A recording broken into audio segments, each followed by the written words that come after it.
Hello everyone, this is Danny from creatingawebstore.com, and in today's tutorial I'm going to show you how to change your default theme in Magento.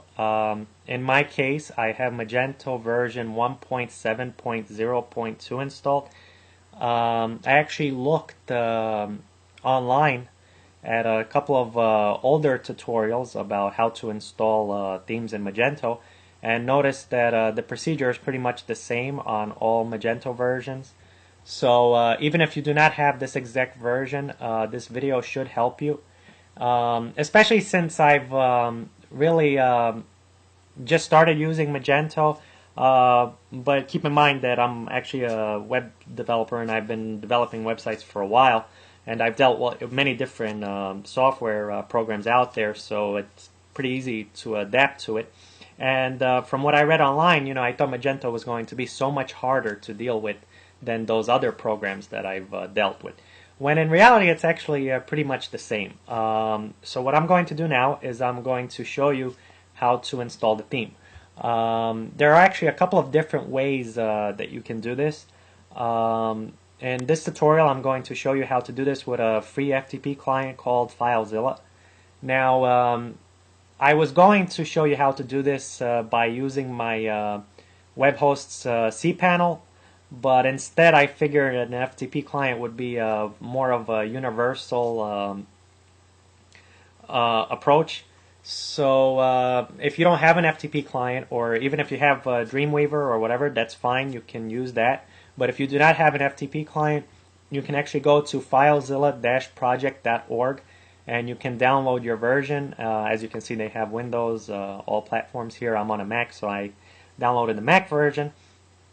And after you install FileZilla, you're going to want to enter in the host, the IP address for your hosting account or server, the username and the password. Depending on which host you're with, some of them send you this information in an email. Others ask you to create this information when you first set up your account with them. And others even have this information listed within the admin panel. So once you locate this information, log in, quick connect, get into your server, and then what you're going to want to do is after you've found the theme and downloaded it, you're going to want to examine the theme. In my case, the theme was already it was zipped. So what I did is I unzipped it. You're going to want to do that as well. You're going to want to unarchive it if it is archived. I'm installing a Bluescale 2013 theme in this video. I actually found this theme for free online. If you visit my website, creatingawebstore.com, you'll see the theme that I downloaded, and I also have this tutorial written. So visit my website, creatingawebstore.com, and also I have a bunch of other themes, free themes available over there that you can look at. And so once you do that, like I said, you're going to want to get into your unarchived folder, and then depending on the theme that you're installing, you're going to have different files and folders. In my case, I have a backward compatibility folder. What the designer did here is they made the theme compatible with older versions of Magento. For example, it's compatible with Magento version 1.4 and minor updated versions of it. So there's also sample data, and there's some source files that you can look at. But what we're going to want is we're going to want the theme folder. Now if you might not have this, you might just have the folders from within the theme folder. For example, as you can see here, I have an app folder, a media folder, and a skin folder. Now, interestingly enough, I read a couple of tutorials online that tell you to just upload the app folder, media folder, and skin folder directly to your server. I'm going to tell you right now, please do not do that. If you do that, you're going to overwrite other files and folders that are already installed on your server. So what we're going to want to do is we're going to want to go within these app folders, and we're going to want to compare them. We're going to actually want to go into each of these folders, and we're going to want to compare the contents of the folders with the contents of the corresponding folders on our server or hosting account. And I'm going to show you how to do that right now. So again, you do not want to overwrite any existing folders, and I'm going to show you exactly how to do this. Now, if you have additional folders, the procedure is pretty much the same, and I'm going to give you a better idea of how all of this works right now. So what I'm going to do is I'm going to go back to my FileZilla FTP client. So I have my theme downloaded to my desktop. Now, I have Magento installed in a subdirectory named Magento. If you have Magento installed in your root, which in most cases is public_HTML, then you will not need to locate this folder. Instead, what you're going to want to do is you're going to want to locate these other folders.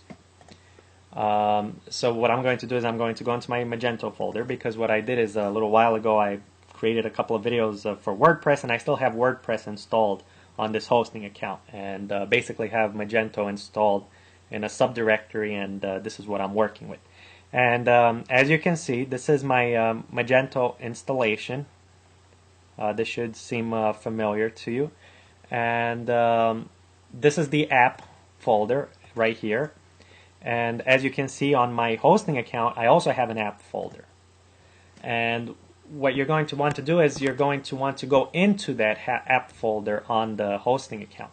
And you're going to want to examine the contents of that app folder. As you can see, right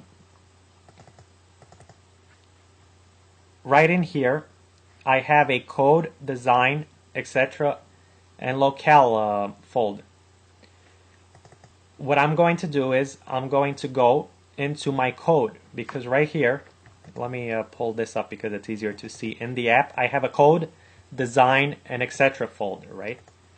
So what I'm going to want to do is inside the app, what I'm going to do is I'm going to go into the code first. And I'm going to go into the code here on the remote server. And as you can see, the directories from within my code directory on my remote server do not match the directories that I have in the app folder that I downloaded with the theme download. All I have is a local, and on my remote server I do not have a local.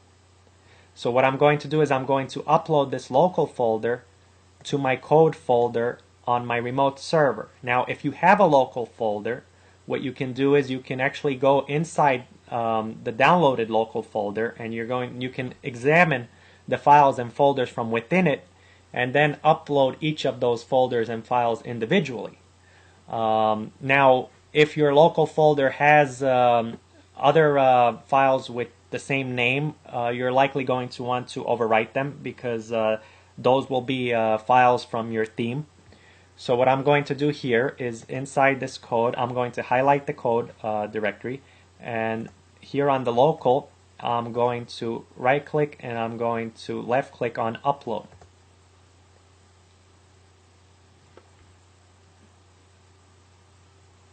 And now you will see that my local folder has been uploaded. So now I have a local folder here.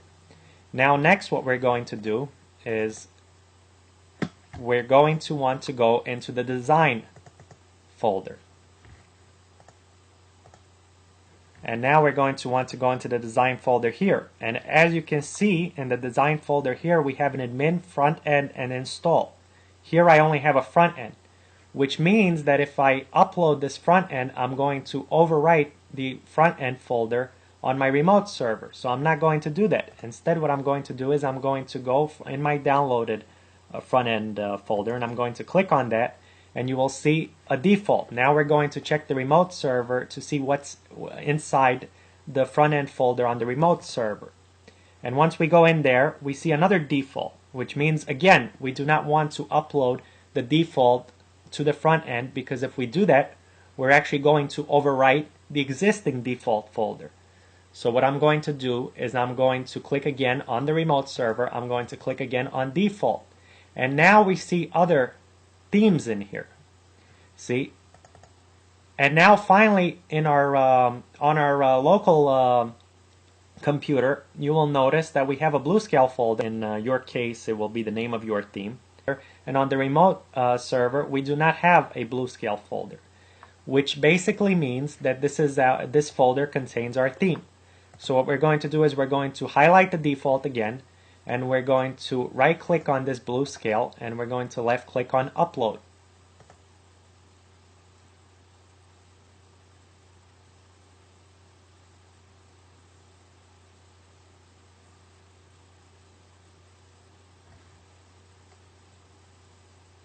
And as you can see, now we have the BlueScale there, which BlueScale is the name of our theme. So now we're going to examine the rest of the folders, because the design, we already found our folder. The only folder that differs is that blue, what is it called? Scale folder. That's the only folder that differs from the folders that we have on our remote server. So now what we're going to do is we're going to go into the etc. Folder, and here you will notice the modules. So what we will do is, again, on the remote server, we're going to click on the etc. folder here. And you will see that we have, again, a modules folder. But we also have other files in this etc. Folder. So in other words, if we uploaded the etc. folder to the remote server, we would actually overwrite the existing etc. folder, and we would lose everything that's from within it. So what we're going to do is, on our local computer, we're going to click on Modules, and here we find one file, and here we find a bunch of files. So what we're going to want to do is we're going to just want to upload this one file, because if we would have uploaded the entire modules folder, we would have overwritten all of these files that are loaded in, that are already in the modules folder on our remote server. So what we're going to do is, after we highlight our modules directory on our remote server, we're going to go back here on this file. We're going to right click, and then we're going to left click on Upload. And as you can see, we now have an XML file which we uploaded. And next we're going to go to Media. See, because what we have is we also have media. In your case, you might not have media. This particular theme has a media folder. So what we're going to do is, on our remote server, we're going to locate the media folder. And as you can see here, we have catalog.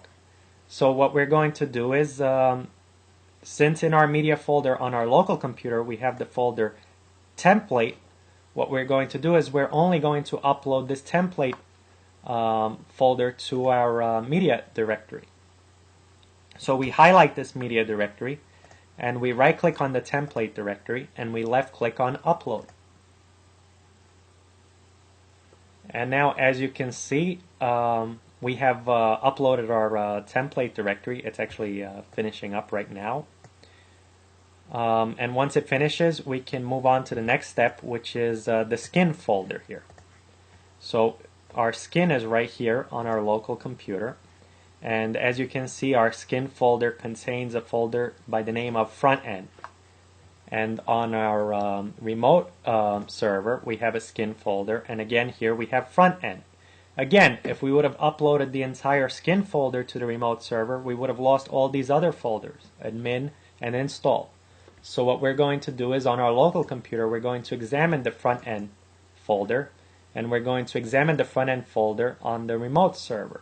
And as you can see, we have a default folder.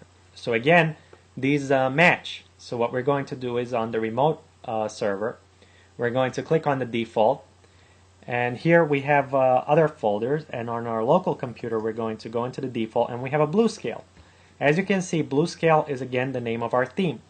On our remote server we do not have BlueScale because we never uploaded this theme.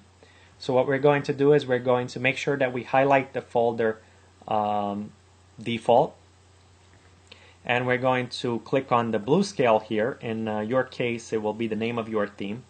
we're going to right click and left click on upload.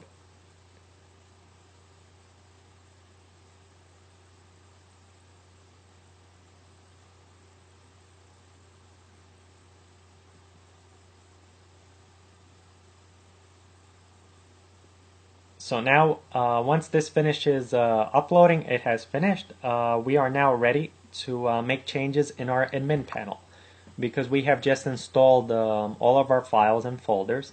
Now if you have additional folders besides the app, media, and skin, you will basically want to do the same thing.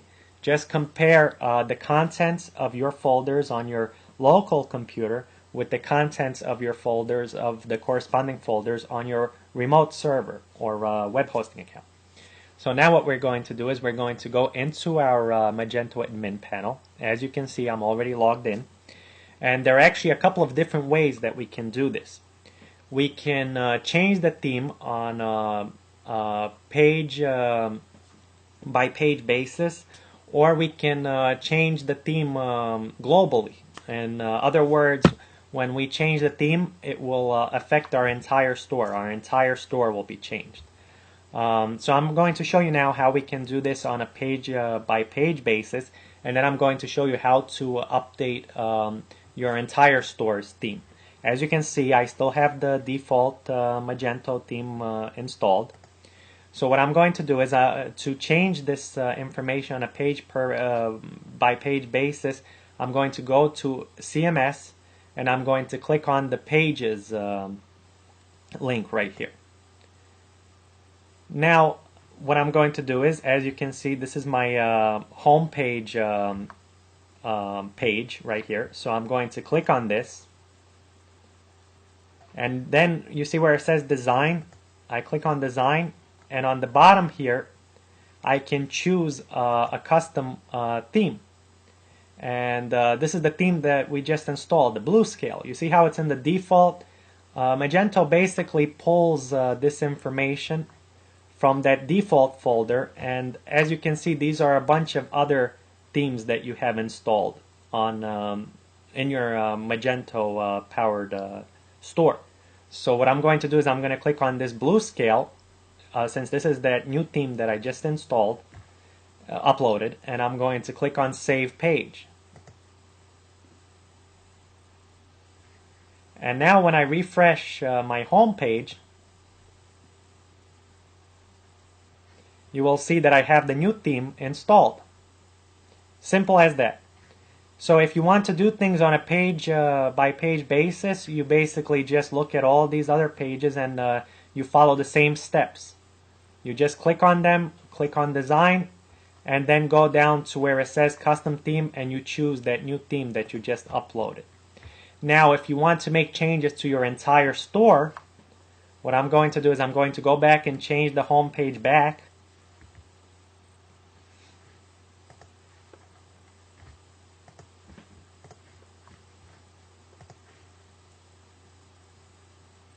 So now that I have changed the theme back, when I go back to my home page and I refresh, you will see that we have our default theme back set up. So what we can do is to change the theme inside our entire store. What we do is we actually go to System, and then we click on the configuration link, and then inside the configuration here we click on under General, we click on Design.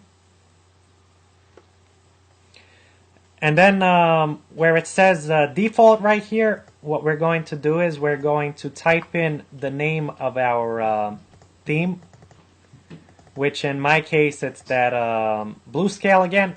So what I'm going to do is I'm going to type in blue scale, and then I'm going to click on Save Config.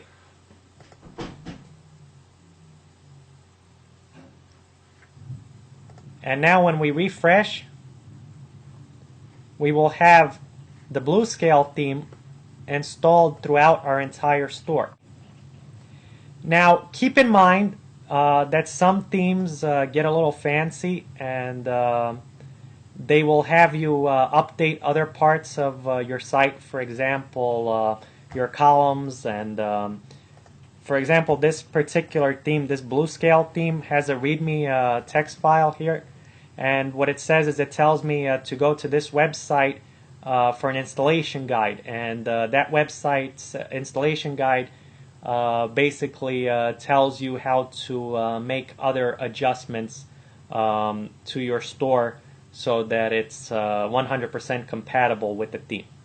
So other than that, that's pretty much it. As I've said, it's easy to do. Nothing difficult about it, and I actually a little while ago I installed the theme in PrestaShop, and to tell you the truth, it's pretty much the same as installing a theme on Magento. Please visit creatingawebstore.com for Magento themes. Thank you very much for watching, and please stay tuned for more e-commerce related videos.